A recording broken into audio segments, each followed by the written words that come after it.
Good morning. Good morning. It's good to be home.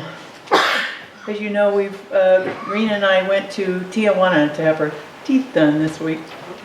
And these are only temporaries. I have to go back next Sunday to have the permanents installed. But what an amazing experience it was. I'm still very tired, however. 5 hours and 16 shots. But they were incredible. One of the things that came to me while I was there was that I was afraid. I found myself feeling afraid. I was in a foreign country. They speak a different language, which I got passably along with. I know enough Spanish, and I had a ball using it. It was so much fun to play. But I still had a little nudge of fear. What will happen, you know?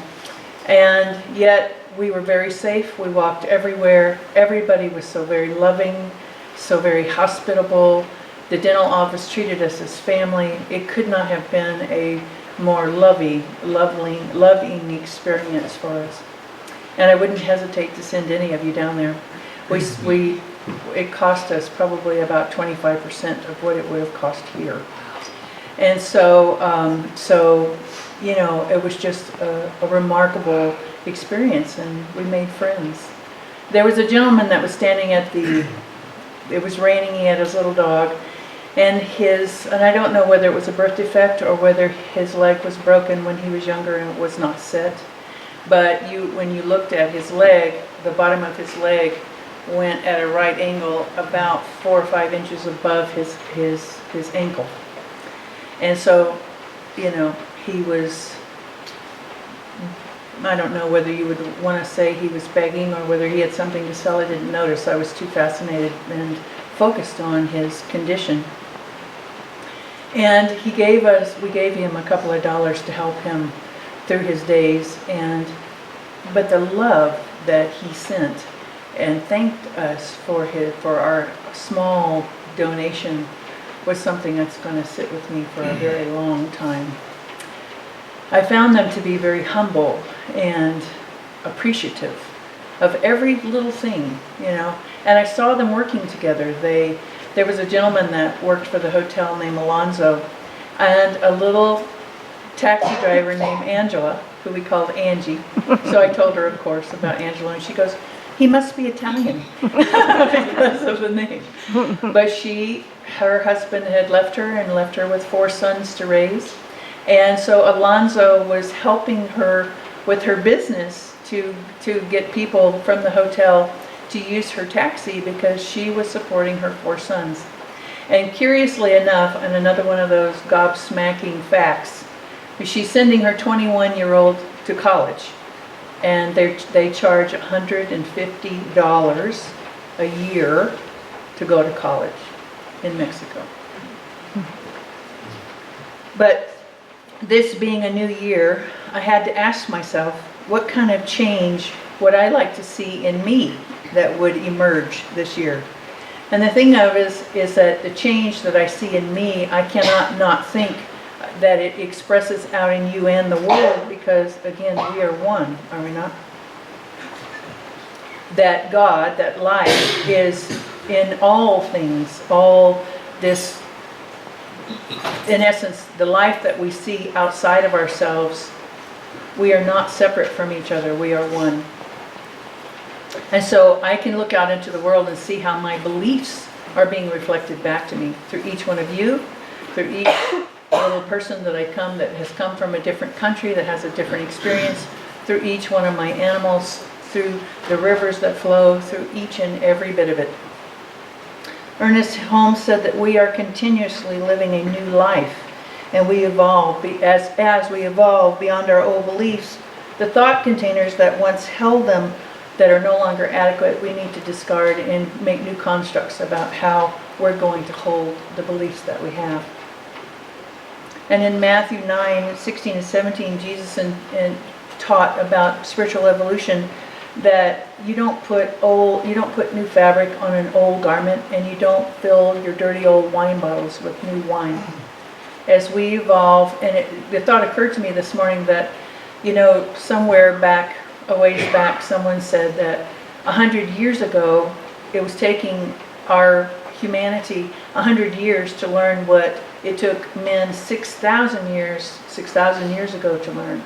But that now we are learning at such a rapid speed that we're learning within minutes what it took 6,000 years for them to learn once upon a time.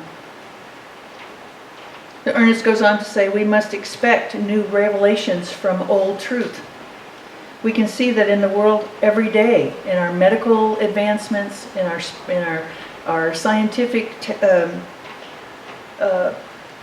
breakthroughs, in our electronics, which is our hugest indicator of how fast we're growing, in our education, our clothing, the fabrics that are created today, through foodstuffs. I mean, it's just everywhere we can see how quickly and how fast and how much we're striving to empower and to make better the lives of all beings on this planet.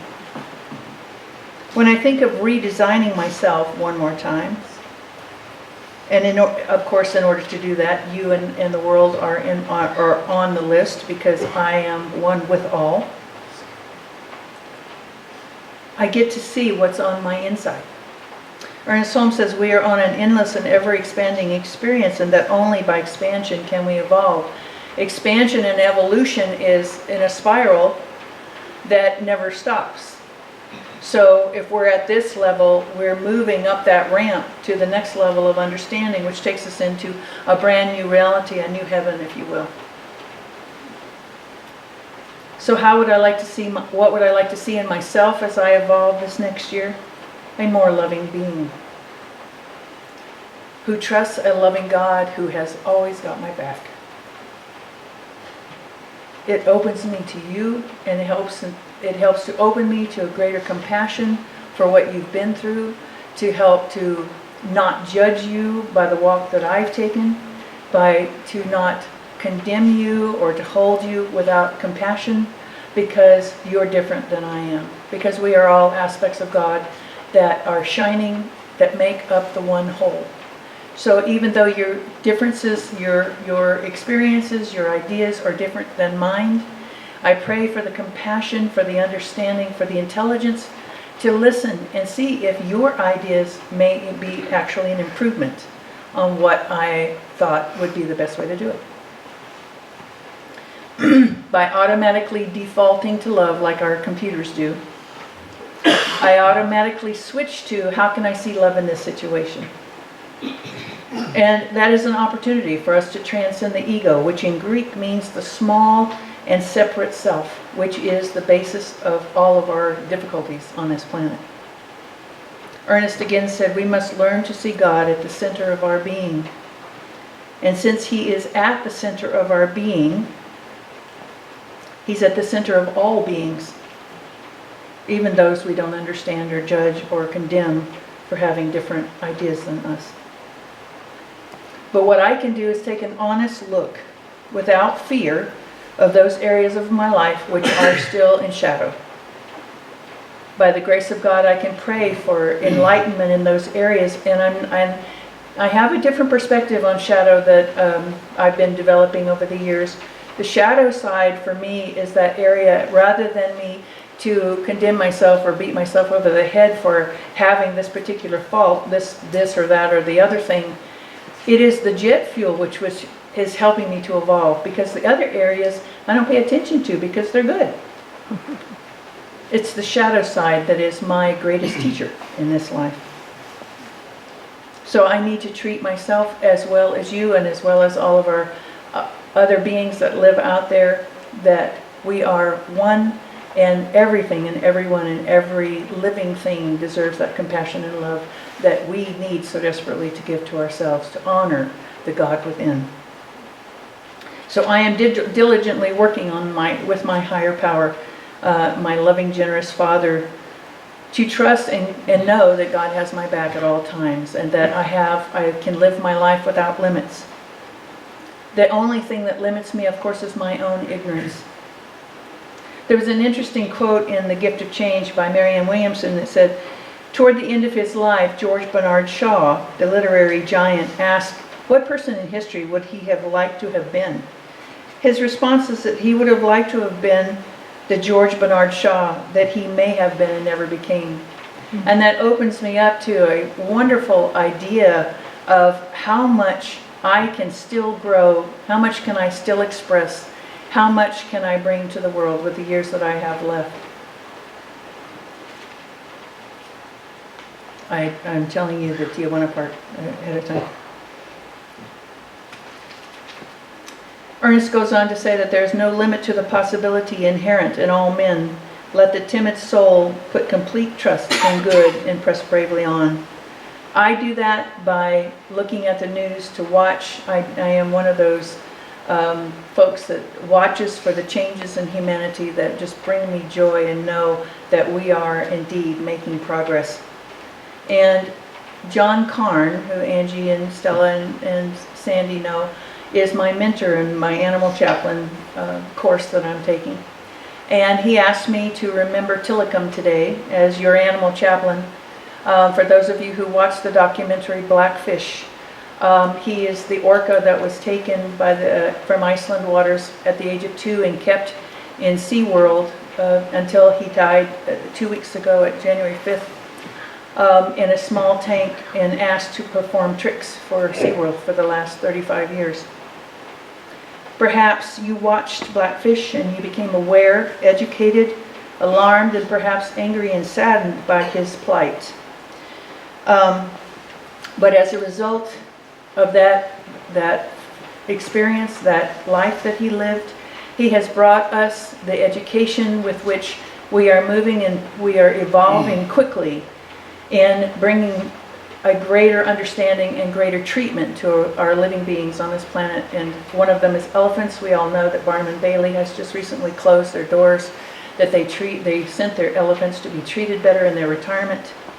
And also, you may or may not know this, but it is astounding that France has just passed a one-of-a-kind law that they are going to have CCTVs now in their slaughterhouses because of abuses to animals that has been brought forth for the meat animals that they produce. We are making great headway, and it is because of our growing hearts, our growing spirit, our acknowledgement that we're not on this planet alone.